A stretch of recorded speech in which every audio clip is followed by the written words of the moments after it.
Hello दोस्त, कैसे हैं? भारत माता की जय। एक बार कालिदास रास्ते में जा रहे थे। उनको बहुत जोर की प्यास लगी। वह एक पनिहारिन के पानी भर रही थी। कालिदास जी बोले, माते पानी पिला दीजिए, आपका बड़ा पुण्य होगा। पनिहारिन बोली, बेटा मैं तुम्हें जानती नहीं, अपना परिचय दो, मैं पानी पिला दूंगी। कालिदास ने कहा, मैं मेहमान हूँ, कृपया पानी पिला दीजिए। पनिहारिन बोली, तुम मेहमान कैसे हो सकते हो? संसार में दो ही मेहमान हैं, पहला धन और दूसरा जवानी। इन्हें जाने में समय नहीं लगता। सच बताओ, कौन हो तुम?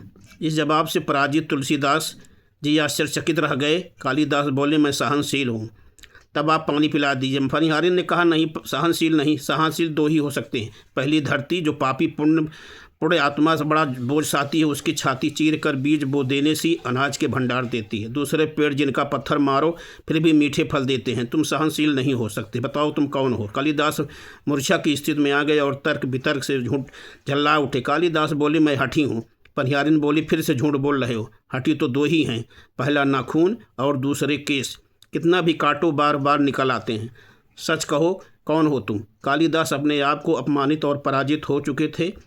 कालिदास ने फिर तुम मूर्ख मैं हूँ। पनिहारिन ने कहा, तुम मूर्ख नहीं कैसे हो सकते हो? मूर्ख दो ही है, पहला राजा जो बिना योग्यता के भी सब पर शासन करता है, और दूसरा दरबारी पंडित जो राजा को प्रसन्न करने के लिए गलत बात पर भी तर्क करके उसको सही सिद्ध करने की चेष्टा करता है।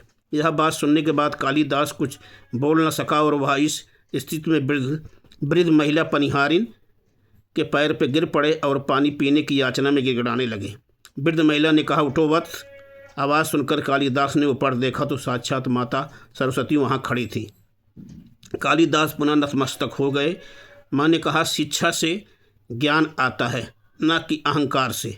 तुमने शिक्षा के बल पर प्राप्त मान और प्रतिष्ठा को अपनी उपलब्धि मान लिया और अहंकार कर बैठे, इसलिए मुझे तुम्हारे आंखें खोलने के लिए ये सब स्वांग करना पड़ा।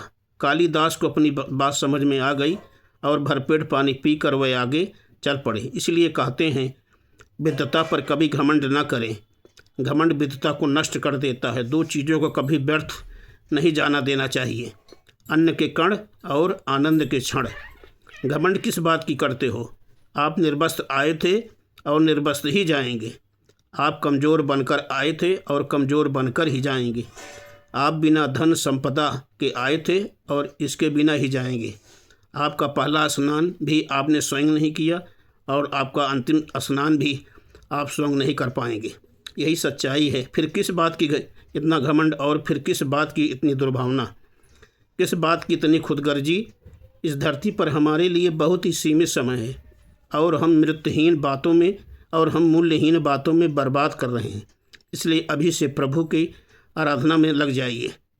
दोस्तों, अगर ये वीडियो अच्छी लगी तो कमेंट करके ज़रूर बताइएगा, शेयर ज़रूर करिएगा, जिससे मैं और अच्छी अच्छी बातें आप सबको बता सकूं।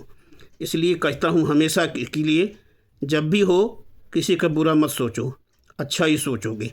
आप अपने दूसरे के लिए अच्छा सोचेंगे, भगवान का आपका अच्छा करेंगे। दूसरे के लिए बुरा सोचेंगे, बुरा करेंगे, स्वयं आपके साथ ही ऐसा ही होगा। अगर नीम का पेड़ लगाओगे तो उन्हें आम का फल नहीं मिलेगा।